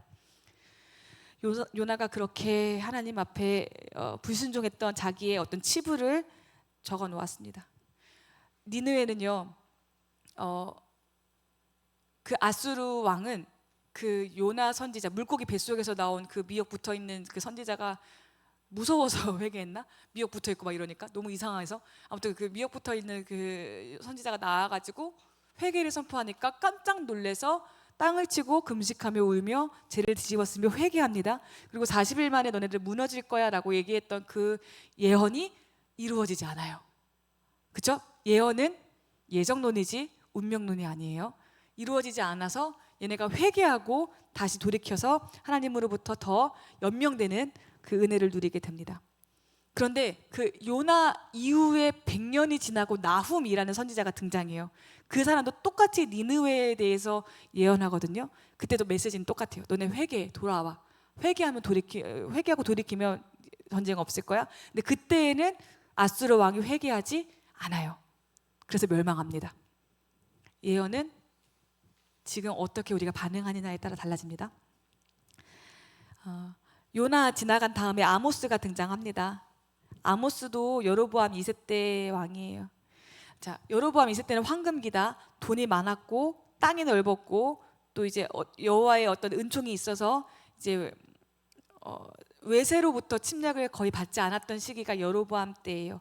그러니까 굉장히 돈을 많이 벌었죠. 그런데 여기서 생각해야 될 것은 뭐냐면 여로보암 2세 때 굉장히 쭉쭉쭉쭉 올라가고 있었잖아요. 북이스라엘 사람들이 굉장히 상승세를 타고 있었어요.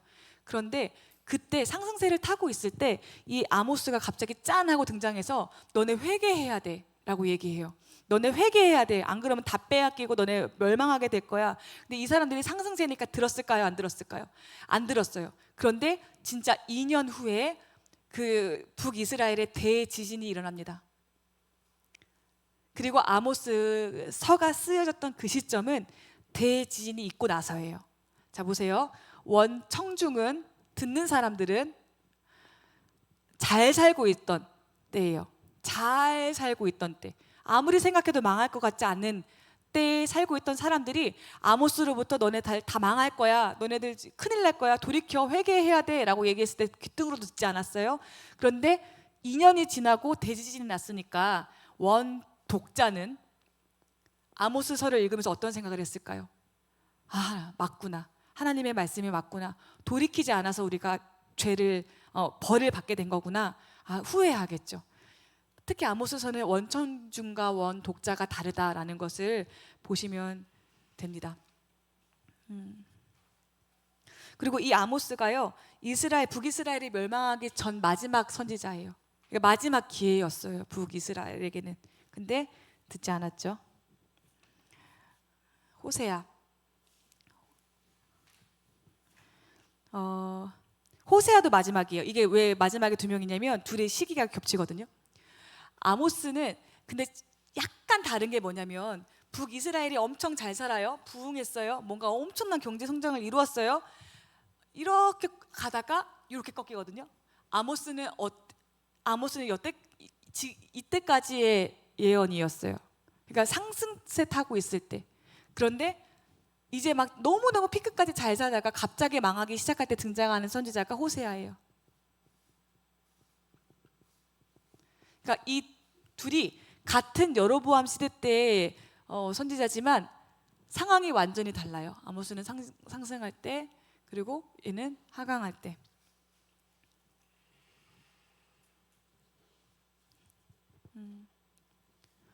이때도 얘기했던 건 여호와께 돌아와라. 그 하나님이 너네들 몇 번이나 참았는지 알아? 이 이야기를 호세아는 자기의 삶을 통해서 보여줘요. 고멜이라는 어떤 창녀와 결혼해서, 창녀랑 결혼하고 그 여자가 나가서 다른 남자의 아이를 베고 돌아와도 용서해주고 내가 너를 사랑하겠다고 결정하고요. 또 나가요. 애기 낳고 또 나갔는데 또 호세아가 가서 또 데리고 와요. 애기 낳고 자기 애기가 아닌데. 그리고 또 나가죠. 또 나가요. 그리고 그 또 나갔던 그 여자, 그 노예시장에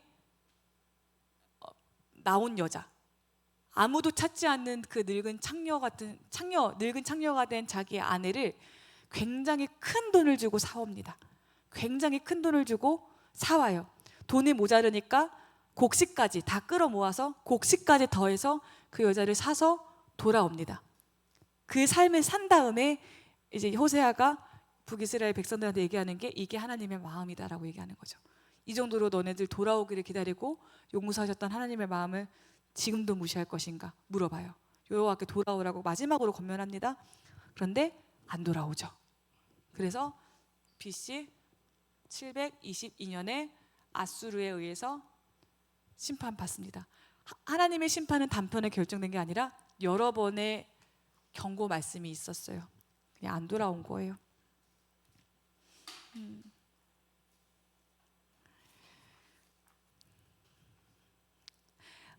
호세아 다음에 이제 연대기적으로 등장하는 인물이 이사야입니다. 이사야는 남유다의 왕이었고요.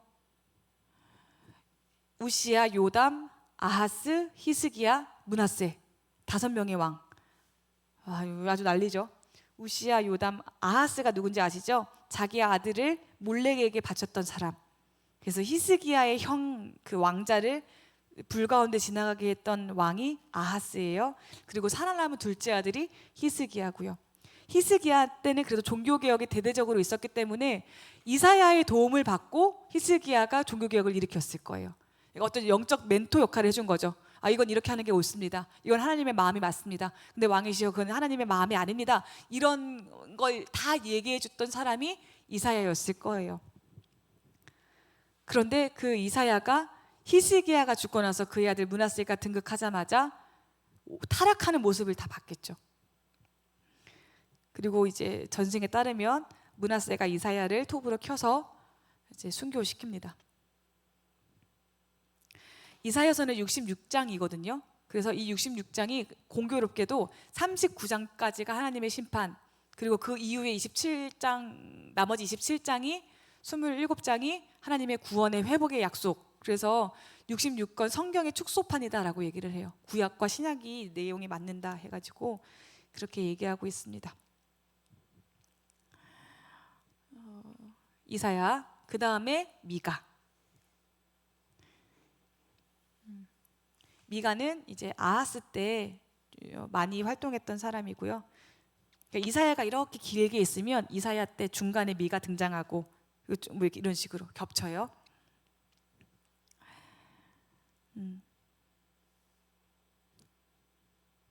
그리고 나훔, 제가 말씀드렸던 나훔은 이제 아수르가, 니느웨가 이제 100년 전에는 분명히 요나 때문에 회개해서 돌이켜서 구원을 받았는데 똑같이 죄로 돌아가서 하나님께서 다시 한 번 더 기회를 주시려고 나훔을 보내셨는데 순종하지 않고 이번에는 자기 불순종하고 고집을 꺾지 않았어요. 그래서 이제 비로 망할 것이다, 물로 이제 망할 것이다라고 예언이 있었고, 그리고 지금 막 발굴되고 있죠. 아수르가 그 니느웨 성, 정말 범람이 있었구나 이렇게 발견되고 있는 중이라고 알고 있습니다.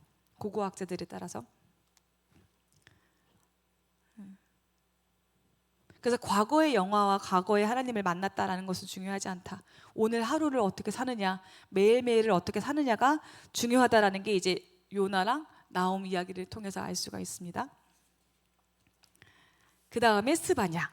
스바냐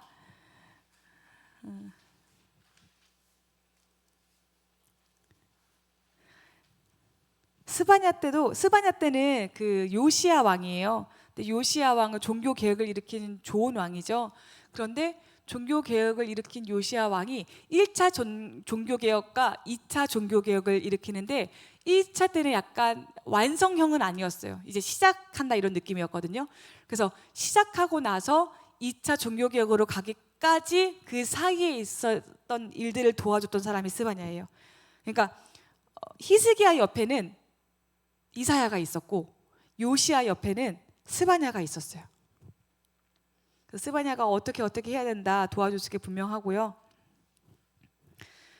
이미 므낫세 때 이제 남유다를 무너뜨리겠다, 하나님의 심판이 정해졌을 때, 그럼에도 불구하고 요시야 왕이 종교 개혁을 일으켜야 된다라고 옆에서 도와줬던 사람이에요.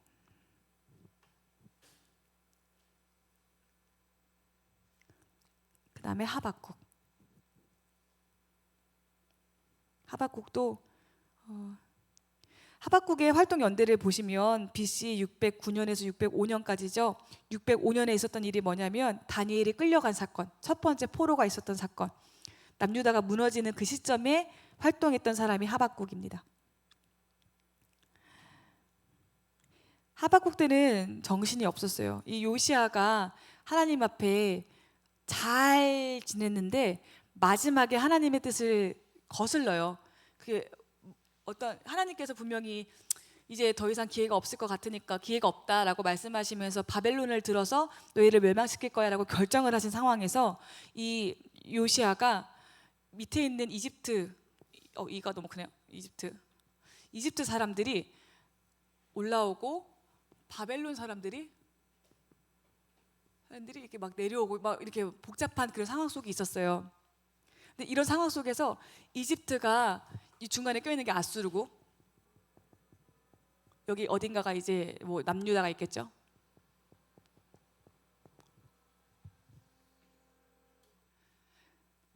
바벨론이 이제 서진을 계속 하길 원하는 거예요. 그러니까 아수르 잡아야 되고 이집트 잡아야 되는 상황인 거예요. 그러니까 잡아야 되는 상황 속에서 이집트가 이제 나 이제 얘랑 싸우려고 올라갈 거야. 야, 아수르 우리들이 힘 합쳐. 같이 힘 합쳐서 우리 바벨론 한번 쳐보자라고 마음을 먹어요. 근데 그때 남유다 이 요시야가 아수르가 그냥 싫은 거예요. 그러니까 이 이집트 사람이 올라올 때 아수르랑 힘을 합치려고 올라와서 바벨론을 치려고 할 때 갑자기 요시야가 무깃도라는 곳에 와가지고 이 대군인 이집트를 막아서요. 하나님이 가라고 하지도 않았는데 요시야가 전쟁의 무깃도 전투를 일으켜버려요. 근데 생각해 보세요. 이집트가 아무리 힘이 약해도 여기 대군이란 말이에요. 대군이 올라와서 치는데 요시야가 내려와가지고 나 이거 막겠다, 올라가지 마라 라고 괜히 나갔다가 여기서 전사를 해버려요. 죽어버려요. 이게 1차 갈그미스 전투거든요. 이때 이 상황 속에서 요시야가 갑자기 선한 왕, 어쨌든 국력을 그래도 지키고 있었던 왕이 죽게 되면서 그 요시야 밑에 있는 4명의 아들들과 3명의 아들과 1명의 손주가 돌아가면서 이제 왕위를 막 복잡하게 막 한다고 지난번에 얘기했잖아요. 막 복잡한 역사를 일으키고 있어요. 막 진짜 치닫고 있는 거예요, 바닥으로. 그때 등장한 게 하박국. 그리고 하박국이 도저히 이해가 안 되는 거야. 왜요, 하나님? 왜 이런 상황까지 가야 되는 거예요? 왜 우리가 포로로 끌려가고 왜 요시야가 죽었어야만 했나요? 왜 누가 봐도 악한 바벨론, 왜 누가 봐도 악한 이 제국을 들어서 하나님의 나라인 남유다를 치시나요? 만약에 남유다를 치려면 자멸하게 하시지 왜 다른 잘못된 사람들을 들어서 쓰시나요? 이러면서 막 하나님께 불평해요. 어떻게 하나님이 공의로우신 하나님이라면 이렇게까지 할 수 있느냐? 그리고 그때 우리 하박국의 고백 알죠? 그 찬양으로 많이 부르는 그 고백, 외양간에 소가 없어도 나는 여호와로 즐거워한다. 그 고백을 하나님의 마음을 다 안 다음에 하박국이 여호와의 어전 회의에 참석해서 하나님이 이 결정을 하기까지 어떤 마음이셨는지를 다 알고 난 이후에 그 찬양을 부르면서 내가 잘못했습니다. 내가 여호와의 마음 몰랐습니다. 하나님, 내가 아무것도 갖지 않을지라도 내가 주를 찬양합니다라고 자기 마음을 바꿔버려요. 그게 하박국 이야기입니다. 이 배경이 없이 무화과 나뭇잎이 마르고 포도염이 없어도 막 신나게만 부르면 약간 미친 것 같죠. 이렇게 슬픈 배경이 있는 건데, 네, 이런 상황 속에서 하박국이 그 찬양을 했다. 보시면 돼요. 그러면 우리는 하박국을 통해서 알 수 있는 건 뭘까요? 악인이 아무리 생각해도 의인인 나를 공격해. 괜히 나를 못 살게 굴어. 아무 이유가 없이 나를 오해하고 모함하고 괴롭혀. 그럼 그때 나는 어떻게 해야 하는가? 하박국처럼 하나님께 대해서 막 대항할 수도 있겠죠. 근데 결론은 하박국은 하나님의 마음에 동참해서 찬양하잖아요. 그럼 나는 어떻게 해야 하는가? 그게 선지서를 읽고 적용시키는 방법입니다. 그리고 드디어 예레미야가 등장합니다. 이때는 이제 포로 시대가 열렸죠. 이미 예레미야가 등장해서 요시야 왕 때부터 시드기야까지, 요시야, 여호아스, 여호야김, 여호야긴, 그리고 시드기야까지, 그리고 왕 다 뺏기고 총독이 세워져요. 총독 그달랴가 이제 죽을 때까지 이제 예레미야가 일관적으로 했던 말은 뭐냐면, 이제 항복해라, 바벨론한테 항복해라. 보세요, 흐름을 보세요. 하박국이 바벨론한테 대항하는, 바벨론을 들어서 하나님이 우리를 공격하는 게 이해할 수가 없습니다. 이건 하나님 의롭지 않습니다라고 대항했을 때, 하나님을 향해서 대항했을 때, 아니다, 내가 결정한 거야 라고 얘기하고 하박국이 맞습니다 하고 등장하는 사람이 예레미야. 예레미야가 하는 말은 뭐냐면, 바벨론이 우리를 치는 게 맞습니다예요. 흐름을 알겠습니까? 바벨론이 우리를 공격하는 게 맞습니다. 그런데 좋으신 하나님께서 70년 만에 우리를 돌아오게 하실 것입니다. 그러니 순순히 끌려가십시오. 이 얘기를 하는 거죠. 그랬는데 사람들이 믿지 않았어요. 예레미야는 15살 때쯤에 소명을 받아요. 아기 때 소명을 받아요. 지금 15살 누구냐? 걔가 소명을 받아요. 근데 그 40년 넘게 예레미야가 선지자 활동을 하거든요. 진짜 15살 때부터 그때까지, 뭐 정확한 나이는 모르지만 그때까지 한 번도 사람들로부터 인정받지 않아요. 거짓 선지자라고 손가락질 받아요. 끝까지 매 맞고 구덩이에 갇히고 겨우 연명할 수 있을 만큼의 빵 조각만 넣어주고 울고 너무 그렇게 살아요. 결혼도 안 했던 것 같아요, 이 사람은. 심지어 당시의 백성들은 하느냐가 진짜라고 생각했죠. 근데 시간이 지나고 보니까 예레미야가 맞았다라는 게 이제 성취로 드러나게 됩니다. 그리고 이 애가를 쓰는 예레미야 마음을 한번 생각해 보세요. 자기는 하나님의 마음을 전했고 하나님의 말씀을 전했는데 사람들이 믿지 않았어. 그리고 예루살렘이 망했어. 그리고 그 예레미야는 포로로 끌려가지 않아요. 에스겔은 포로로 같이 끌려가는데 예레미야는 선택권이 주어졌대요. 너 갈래 말래. 너 바벨론으로 갈래 말래 했을 때 예레미야가 나는 여기 예루살렘에 남겠다 해서 예레미야가 예루살렘의 폐허를 보면서 쓴 게 예레미야 애가다. 그 애가의 내용은 포로로 끌려간 슬픔, 뭐 지도자의 타락, 성전이 무너진 것, 제사와 절기가 파해진 것, 안식일이 끊어진 것, 부모가 자식을 잡아먹는 것, 여인들이 성적 수치를 당하는 것, 이런 것들을 다 쓰고 슬프다 하고 노래를 부릅니다.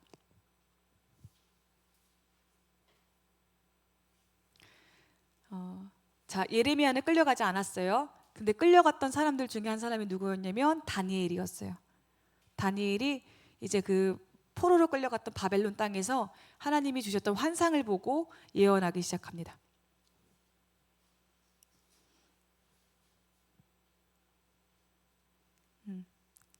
그리고 이 다니엘은 오랫동안 총독의 자리에 있었죠.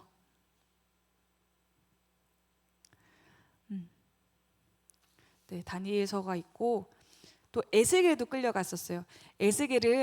다니엘은 1차 포로예요. 1차 포로 때 영재들을 데려갔으니까 똑똑한 소년들을 잡아갔을 때 다니엘이 끌려간 거고 2차 포로 때는 왕과 왕족과 귀족들이 끌려가거든요. 그때 끌려갔던 사람 중에 하나가 에스겔이에요. 시드기야 왕이랑 같이 에스겔이 끌려갑니다. 30살쯤에 소명을 받았대요. 그리고 에스겔서는 굉장히 환상이 많죠. 되게 두루마리 뭐 이렇게 날아다니는 두루마리 뭐 이런 거. 또 에스겔의 환상처럼 할 때 마른 뼈 자라나는 환상도 에스겔이 본 환상입니다. 그래서 회복을 명하고 있어요. 자 보세요. 바벨론에 끌려간 사람들 틈에서 에스겔이 하는 얘기는 뭐냐면 회복될 거야. 조금만 기다려. 70년이 차면 돌아오게 돼 있어. 이 회복을 얘기하는 거죠. 그리고 오바댜.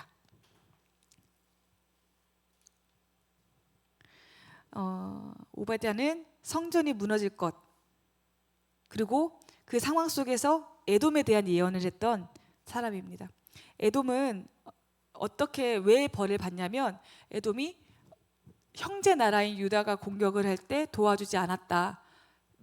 그리고 네가 하나님의 어떤 도구가 돼서 남유다를 공격할 때 너네가 내가 허락한 만큼 때리지 않고 더 심하게 때렸다. 너네들은 형제 나라를 괴롭혔다 이렇게 하는데 왜 형제 나라냐면 에서의 후손이거든요. 야곱과 에서가 쌍둥이였죠. 야곱의 후손은 이제 유다 사람들이 되는 거고 에서가 저쪽으로 가서 에돔이라는 족속을 일으키거든요. 그러니까 에돔은 형제 나라가 맞아요. 그런데 형제 나라를 괴롭혔다 이러면서 이제 하나님께서 심판을 명하십니다. 그리고 포로 귀환 시대 때 학개, 스가랴, 말라기가 이제 예언자로 나오는데 이제 학개는 우리 지난주에 배웠던 이제 고레스 칙령 받아가지고 예루살렘에 돌아왔던 사람들이 성전 막 건축하잖아요. 성전을 건축하다가 중간에 멈춰버려요.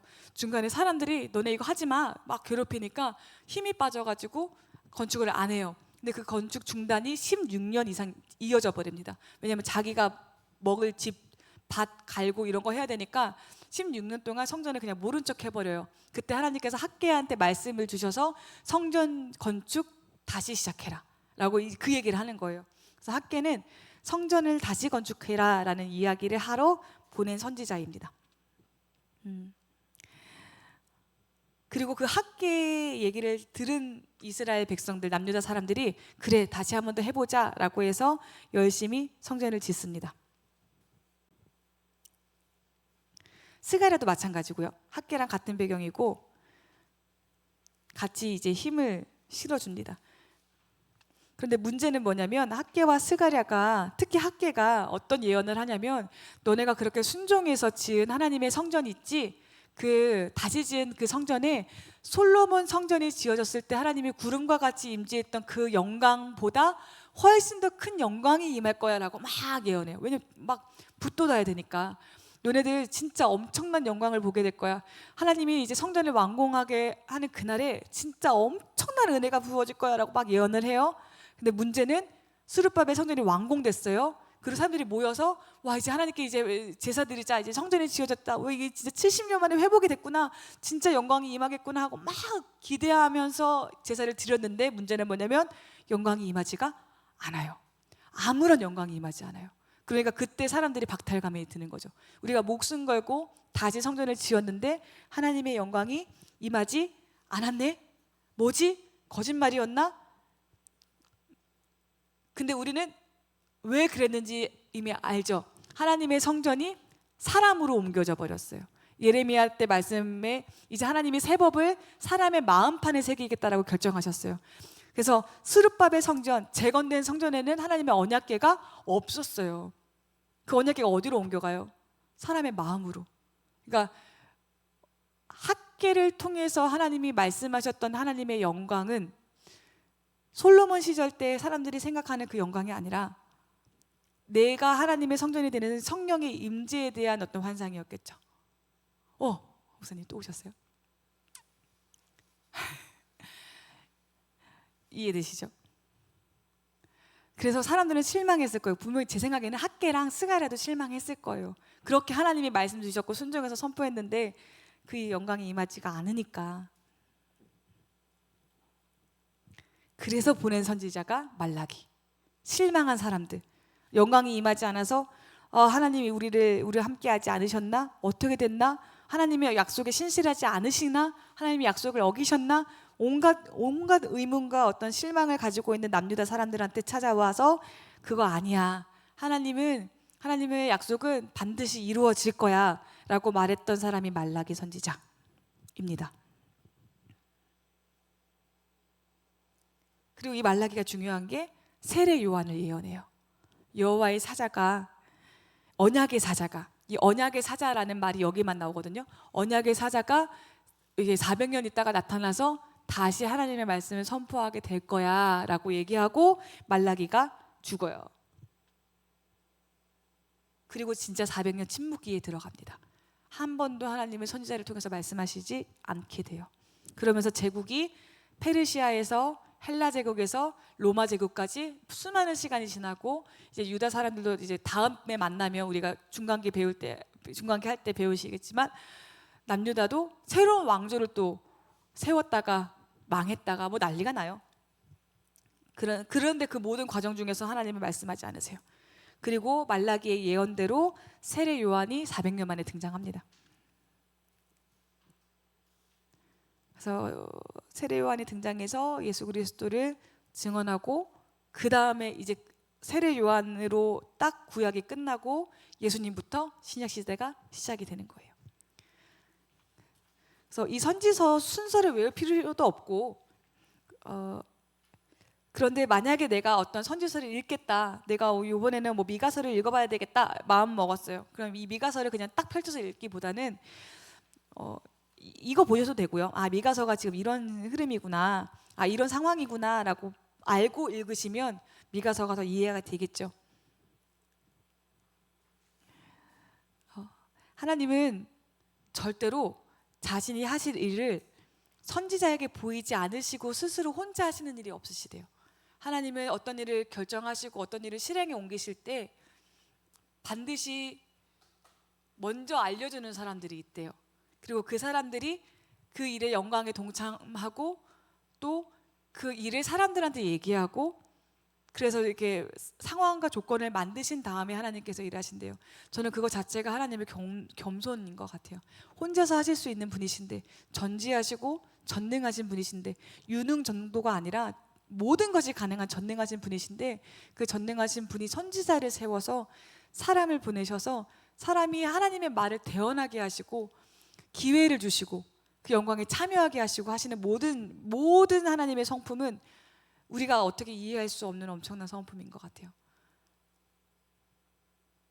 저는 그 사람이 되고 싶어요.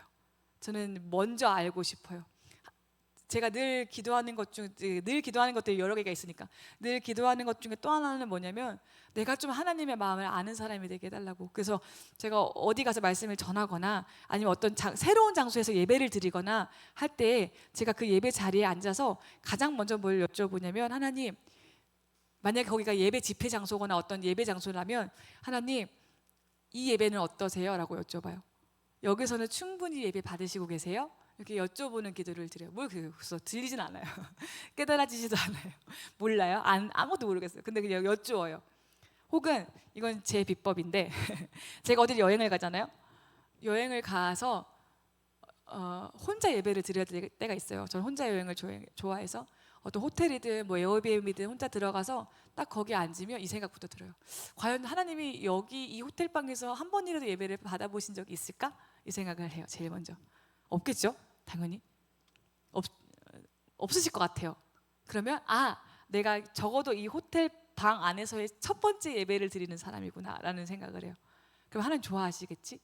그렇게 해서 제가 결혼하고 나서 결혼하기 전에 저희 남편이 이제 박보영 목사님께서 결혼하고 지금 생각해 보면은 왜 그러셨을까 아직도 잘 그 큰 의중을 제가 알지 못하지만 목사님께서 저한테 이제 저희 남편이랑 저랑 제가 되게 종들이 많이 동그랗게 앉아 있었는데 목사님 그 실에 그중에 제가 유일하게 기억나는 얼굴이 우리 임진영 목사님 아무튼 이렇게 앉아 계셨는데 목사님 이제 제가 결혼할 형제입니다 하고 이게 무릎 꿇고 앉았죠. 물론 알고 계셨어요. 이게 방주에 오래 다녔던 청년이었으니까.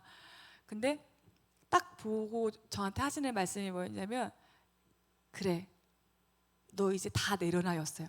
너 공부하고 있는 뭐 대학원 그 사역 뭐 준비하고 있는 모든 거 다 내려놓고 너 얘 있는 대로 가. 어디 있었냐면 춘천에 있었거든요. 그래서 배운 거는 예 목사님밖에 없으니까 솔빈이 알지 예 목사님밖에 없죠. 그래서 예 목사님 이해 안 됐죠. 예 목사님하고 그 뒤로 한 달 만에 모든 사역이 정리가 됐어요. 그리고 학교도 다 정리가 되고 진짜 이제 아무도 모르는 춘천이라는 곳에 가서 이제 한 남자의 아내로만 살아야 되는 입장이 된 거죠. 근데 그때 그 모습을 보는 제 남편이 되게 안타까웠나 봐요. 제가 좀 되게 사역을 좋아하는 사람이거든요. 그러니까 되게 안타까웠나 봐요. 그래서 이 친구가 저한테 선물을 하나 줬어요. 무슨 선물이었냐면 티켓이었어요. 튀니지로 가는 티켓. 튀니지에 제 이제 모교의 은사님이 계셔가지고 거기 선교사로 계셔서 이때 아니면 언제 가겠냐. 그러니까 제가 막 너무 우울해하고 힘들어하니까 티켓을 줬던 것 같아요. 그래서 거기 튀니지 갔다가 터키 들렸다가 이렇게 오는 한 달짜리 티켓을 저한테 줬어요. 그래서 갔어요. 튀니지에 가서 선교사님이랑 같이 있을 때는 그렇게 우울하지 않았어요. 같이 있으니까 정신도 없고 거기 또 막 초딩들 막 자녀들 너무 정신 없고 그랬는데 이제 그 일정을 마치고 터키로 넘어와서 혼자서 이제 괴레메라는 곳에 들어가서 거기가 이제 어쨌든 카타콤 같이 지하 도시가 있는 그런 곳이거든요. 그쪽에 가서 그냥 이렇게 보고 호텔 방에 온 거죠. 혼자 이렇게 가만히 앉아 있었어요. 너무 공허하더라고요. 난 이제 앞으로 어떻게 되는 거지? 나의 미래는 어떻게 되는 걸까? 난 다시 사역할 수 있을까? 난 이렇게 잊혀지는 거 아닌가? 어떻게 이렇게 같이 일했던 종들은 연락이 하나도 없냐? 막 온갖 생각을 하면서 그렇게 너무 힘들어하게 있다가 그날이 무슨 대낮이었어요. 대낮에 주일이었던 것 같다. 주일 그래도 내가 그래도 예배 드려야지라고 해서 이렇게 안락의자 같은 거 가벼운 거 끌고 발코니로 나가서 딱 이렇게 하늘을 보고 딱 이렇게 앉았어요. 그리고 나서 뭐라고 했냐면 아무것도 안 하고 하나님이 원망되니까 너무 나한테 하나님 같은 분은 박보영 목사님이신데 그 박보영 목사님 같은 분한테 버림을 받았으니까 버린 건 아니지만 버림을 받았다는 생각이 너무 강하니까 하나님이 너무 싫잖아요. 그래서 근데 하던 버릇은 있어가지고 예배는 드려야 되고 그래서 그냥 그렇게 누워가지고 하나님 불렀어요. 하나님 이게 원망 섞인 말이었죠. 그럼 나 이제 앞으로 어떻게 하냐고 약간 그런 말이었죠. 근데 그때 굉장한 임재가 임했어요. 굉장한 이거는 진짜 하나님이다. 말도 안 되게 눈물이 흐르고 뭐 기타도 없었거든요. 그때는 그냥 찬양도 뭐 부를 힘이 없으니까 나는 이제 버림받았으니까 끝났으니까 하나님이라고 불렀는데 그때 하나님이 임재하시면서 뭐 그렇다고 음성이 들리고 그런 건 아니었어요. 음성 원래 못 듣고 마음으로 깨달아지는 것도 아니지만 하나님이 나한테 원하셨던 예배가 이거구나. 모든 걸 다 내려놓은 게 아니라 내려놓게 당하고 모든 것을 빼앗기고 그때 생각은 모든 것을 빼앗기고 아무런 화려한 것도 없고 누군가와 같이 예배드리는 것도 아니고 그것도 이슬람 국가인 그 터키 튀르키예 땅 저 병방에 괴레메라는 땅, 그것도 이제 사람이 너무 싫으니까 그 다운타운에 못 하고 진짜 뭐 거기서 걸어서 15분 광야길 걸어서 있는 진짜 엄청나게 초라한 호텔방에 혼자서 부르는 하나님의 이름을, 아, 우리 주님이 예배로 받으시는구나, 이 생각이 처음으로 제가 느꼈어요. 그리고 나서 제가 결정한 건 뭐냐면, 나는 어딜 여행하든 내가 어느 곳에 있든, 우리 허찬 선생님한테도 그 얘기했어요. 지금 태국에서 일하실 때 그곳에서 예배 드리는 사람이 과연 있겠느냐, 예배 드리시라, 그거구나, 그렇게 예배를 드리는 거구나 라는 것을 제가 결심하고, 그 다음부터는 이제 하나님한테 말을 걸기 시작했죠. 하나님, 이 곳에서 예배 드려 보셨어요? 받아 보셨어요? 여기서는 어떤 마음이세요? 혹시 여기서 어떤 사람들이 죄 짓지는 않았어요? 하나님, 혹시 괴로우시진 않으셨어요? 내가 이거 덮어버릴게요. 하나님, 내가 주님의 마음을 좀 알아드릴게요. 나랑 같이 있어주세요. 나도 주님이랑 같이 있을게요.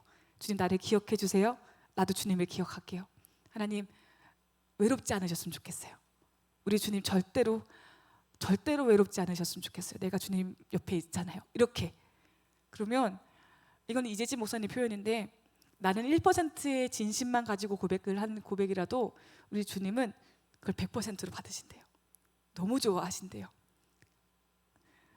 그렇게 사셨으면 좋겠어요. 감히 말씀드리는 건, 어딜 가더라도 직장이든 뭐 차 안이든 여행지든 연휴 때 이제 사람들 만나는, 가족들 만나는 그 장소든 먼저 하나님의 마음을 여쭤보세요. 하나님, 지금 어떠세요?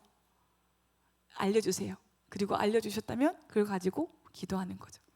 그러면 그게 하나님의 마음을 위하는 거지만, 제가 받았던 위로와 그 은혜가 그렇게 하나님의 마음을 알아드리겠다라고 결정하셨을 때 하나님이 그 마음을, 여러분들의 마음을 알아주실 거예요.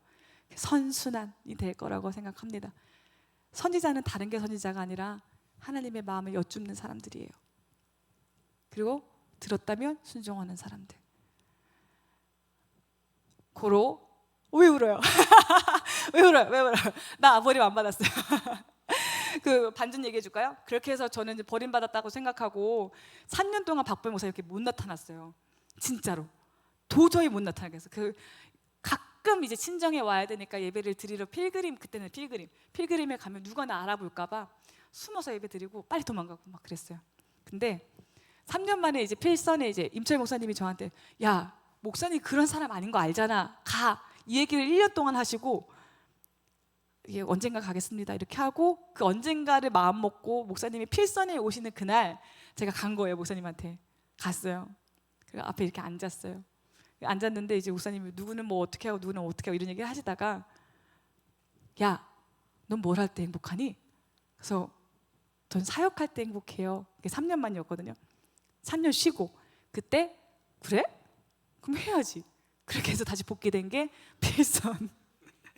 그래서 아, 내가 그냥 1년 만에 갔으면 어떻게 됐을까 이런 생각이 들긴 하는데, 그러니까 빨리빨리 가세요. 무슨 얘기지만. 그렇게 해서 원래는 아프리카로 가라였다가 사정이 이제 바뀌어서, 그때 뒤에서 듣고 있던 위성준 목사님이 그러면 필선으로 와라 해서 이제 필선에서 사역을 한 지가 벌써 4년 차 됐네요. 그렇습니다. 하나님 좋으신 하나님이신 것 같아요. 제가 하나님을 너무 많이 오해했던 것 같아요. 아무튼 어떻게 결론을 내려야 될지 모르겠지만, 성경 많이 읽으시고 하나님의 마음을 여쭈시면 하나님도 우리의 마음을 알아주실 거니까 그렇게 사셨으면 좋겠습니다. 기도하겠습니다. 살아계신 하나님, 우리가 주님의 마음을 알아드리는 사람이었으면 좋겠습니다. 주님이 외롭지 않으셨으면 좋겠습니다. 진심으로 우리 사랑하는, 나의 사랑하는 주님께서 외롭지 않으셨으면 좋겠습니다. 주님, 제가 여기 있습니다. 아무것도 할 수 없고, 다른 사람들에 비해서 가진 것도 없고 능력도 없고 아무것도 없는, 하나님 정말 아무것도 없는 우리지만 그래도 혹시나 우리 주님 좋아하실 수도 있으니까 내가 주님 옆에 있겠습니다. 어딜 가든 먼저 주님의 마음을 여쭙고, 누구를 만나든 주님의 기분을 먼저 헤아리겠습니다. 주님 지금 어떤 표정이실까? 주님 지금 어떤 말씀을 하고 싶으실까? 늘 생각하며 주님을 헤아리겠습니다. 하나님, 그렇게 우리가 작은 마음을 주 앞에 드릴 때 주님도 우리의 마음을 돌아보시고 우리의 마음을 채워주시며 함께 하실 줄을 믿사오니 하나님, 주님과 연합되게 하여 주십시오. 그리고 주님의 마음을 알고 주님의 말씀을, 이 성경 말씀을 통하여서 듣고 설교 말씀을 통하여서 들었다면 하나님, 아 그렇구나 라고 그냥 흘려보내지 않고 순종하는 우리가 될 수 있게 도와주십시오. 주님, 분명히 우리 중에 죄 중에 있을 때, 어떤 계속적인 죄 중에 있을 때 주님 마음 아프시다는 거 우리는 알고 있습니다. 그 마음을 알았다면 그것을 말씀으로 받고 예언으로 받아 하나님, 우리가 그 죄를 끊겠습니다. 주님, 내 것을 나누는 것을 주님께서 원하시는 것을 알았다면 10의 5조라도 드리겠습니다. 하나님, 무언가를 얻기 위해서 그런 게 아니라 우리 주님 때문에 주님 마음 알아드리려고 하는 모든 일들이 정말 주님의 기쁨이 될 수 있도록 우리를 사용하여 주시옵소서. 그리고 그런 우리의 모습들을 통하여서 믿지 않는 우리의 가족들이 예수님 믿을 수 있게 도와주세요. 이제 추석 이제 보냅니다. 하나님, 많은 사람들 만날 텐데 마음 어려운 일 있더라도 예수님이라면 어떻게 하실까 생각할 수 있게 도와주시고, 예수님이라면 어떻게 하실까에 대한 답이 나왔다면 순종할 수 있게 도와주십시오. 내가 죽고 예수님만 드러날 수 있는 모든 가족 모임들 될 수 있게 도와주시고, 혹시라도 하나님 외로운 사람이 있다면, 가족을 만날 수 없거나 하나님, 우리 청년 중에, 우리 아이들 중에 보고 싶은 사람이 있는데 만나지 못하는 아이가 있다면, 그런 청년이 있다면 하나님 위로하여 주시옵소서. 예수님의 이름으로 기도드립니다. 아멘. 네, 고생하셨습니다. 고생하셨습니다.